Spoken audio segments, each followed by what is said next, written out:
सूरत हाल ये है कि कई दिनों से एक चैनल है, उसका नाम है जी टीवी।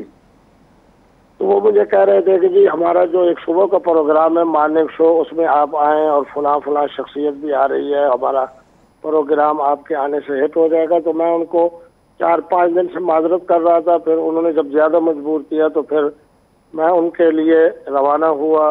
उन्होंने टिकट भेजी, मैंने वहाँ रिहाइश का इंतज़ाम किया। तो जैसे ही मैं कराची एयरपोर्ट पे उतरा था तो मेरे अपने चाहने वाले भी 3 गाड़ियाँ लेके आए हुए थे। तो जो गाड़ी मुझे जी टीवी की तरफ से आई, उसके आगे हरीफ शाह बैठी थी और उनके साथ वो उनकी सेक्रेटरी कह दे जिसका नाम आयशा है। ठीक। मुझे उन्होंने कहा कि जी आपके वहाँ बुकिंग भी है और ये वो। मैंने कहा कि नहीं। कहने लगी जी आप मेरा कलमा के गवाह हो जाएं और जनाब कलमे पर एतमाद करें। अब मैं वो हरीम शाह नहीं रही। और दूसरा ये है कि जनाब मैं इस्तिगफार करती हूँ, जिस तरह उनकी गुफ्तगू होती है। बहरहाल मैंने उन पर फिर भी एतमाद नहीं किया। मैं अपनी गाड़ी में बैठा। फिर एक जगह खाने पे जब हम गए तो वो हजरात हमारे साथ थे। वो खाने के दौरान जो बातचीत करती रही तो मैं देखता रहा उसको कि जैसे और लोग मेरे साथ सेल्फी तस्वीरें बना रहे थे तो ये भी बनाती रही और करती रही। तो मैंने उसको कहा, कहने कि नहीं बात यह है कि बस मैंने कहा फिर मुझसे ज़रा फासले पे रहो। और उसके बाद जनाब फिर मैं अपनी जगह पे चला गया रिहाइश के लिए। शुक्र है मैं इनकी रिहाइश गाह पर नहीं गया। ठीक। अगले दिन जनाब नवीद साहब हैं जो उस प्रोग्राम के समझने के मुंतजिम हैं, तो वो गाड़ी लेकर आए और मुझे कहा कि जी प्रोग्राम के लिए तशरीफ ले आए। तो जब मैं वहाँ पहुंचा तो जनाब जिस तरह एंकर की एक अलग कुर्सी होती है, उस दूसरी तरफ 2 कुर्सियाँ थी। मुझे उन्होंने ये भी कहा कि फारूक सत्तार साहब भी आएंगे। लेकिन जब मैं वहाँ पहुंचा तो मैंने कहा भी बात सुने, मैं इधर एंकर की सीट पे अकेला बैठता हूँ, आप जनाब अपना जो है उसके अंदर हरीम शाह भी थे। लेकिन बहरहाल वो गुफ्तगू 40-50 मिनट की जिस तरह होती है वो रिकॉर्ड हुई। उसके बाद आके हम बैठ गए।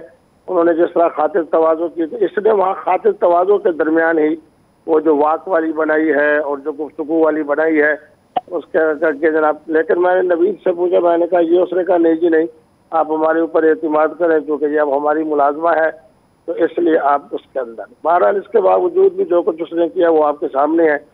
फिर जिस वक्त हम वहाँ से निकलने लगे तो उन्होंने कहा जी वो क्रिकेट के लिए जो बैरूनी दुनिया की टीम आई हुई है तो उसके लिए एक ही कार पे आपको जाना होगा क्योंकि उन्होंने सारा इलाका सील किया हुआ है। तो बहरहाल हम वहाँ से रवाना हुए, वो भी थे और मैं भी था, एक और साथी भी थे। तो पहले हम चले गए इनके गेस्ट हाउस की तरफ। तो मैंने उन्होंने कहा जी आपका यहाँ कमरा मौजूद है। मैंने कहा नहीं मैं तो अपने दोस्तों के यहाँ जाऊँगा। उन्होंने कहा चलो आए चाय पी लें। बस मुझे को चाय के एहतराम में मैं उतरा आगे। वो वहाँ का जो मैनेजर है वो बड़ा अच्छा आदमी था। उसने मुझे कहा कि वेलकम जी, आप हमारे यहाँ आए हैं तो आपका कमरा तो है। मैंने कहा नहीं मैं कमरे में नहीं जाता। उसी मैनेजर के कमरे में बैठ के हमने चाय पी और उसके बाद ये 3 सेकंड का जो मामला है जो आपके सामने है। ये कमरा जो है मैनेजर साहब के इसलिए कि उनका कमरा भी उसी तरह जिस तरह बड़ा इनके यहाँ गेस्ट हाउस के कमरे होते हैं, उसमें 2 बेड बिछे हुए थे। एक बेड के ऊपर मैनेजर साहब और उनका साथी बैठा था, दूसरे के ऊपर मैं था। उन्होंने चाय मंगवाई। चाय पीने से पहले वो मैनेजर साहब और वो उठ के गए और मैं चाय खत्म करके उठने ही वाला था।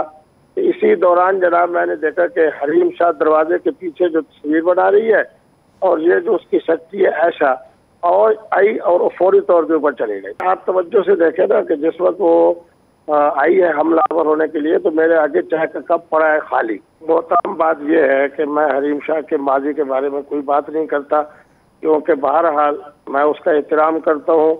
मैं उस गंदी की तरफ नहीं जाता जिसकी तरफ वो आज तक गई है। आपका उसका माजी आप लोगों के सामने है। इस वक्त पूरी दुनिया से जो मुझे टेलीफोन आ रहे हैं वो यही आ रहे हैं। मैं जो रेड कह रहा हूँ तो रेड ब्लू तो आप जानते हैं जिस तरह कोक होती है इस तरह का मुझे उन्होंने कहा है कि ये आप पिया करें, कोक की तरफ ना जाया करें, उससे तो शुगर भी होती है और आपके दिल का मसला भी है। तो बात यह है कि मैं तो रेड ब्लू की तरफ जा रहा हूँ और मेरा ख्याल में उसके हलाल होने में किसी तरह का किसी को कोई एतराज और शक नहीं है। बाकी जनाब जो बातें वो दाएं और बाएं कर रहे हैं तो उसके अंदर आप खुद समझ सकते हैं कि उसमें देखे कई दफ़ा उसने कट भी किया है, यानी जो पहले वाली मेरी बात होगी उसको कट करके साथ आपस में मिला के। बहरहाल मैं इसके बारे में यही कहता हूँ कि मैंने उसके कलमे पर एतमाद किया, उसके इस्तिगफार पर एतमाद किया। उसने मुझे कहा कि मुफ्ती साहब आप ज़िंदगी में तब्दीली लानी चाह रही हो और मैं तो किया था जी टीवी की चैनल के दावत पे। आगे जो कुछ हुआ तो अब जी टीवी वाले जो है वो भी बेचारे माजरत कर रहे हैं और वो कह रहे हैं कि जी हमने इसको मुलाजमा से फारिग कर दिया। देखे कि मैं इस वक्त 65 साल की उम्र में हूँ बात यह है कि जनाब बैठी भी मुझसे फासले पर है। अगर मौलाना फजलुर रहमान साहब और हमारी मोहतरम मरियम नवाज साहब जनाब सियासत और जमहूरियत के लिए इस तरह बैठ सकते हैं, तो मैं तो एक दीनी हवाले से किया, वहाँ दीनी मसाइल पर गुफ्तगू हुई और उसको मैंने ये भी कहा कि आप मुझसे फासले पर रहो।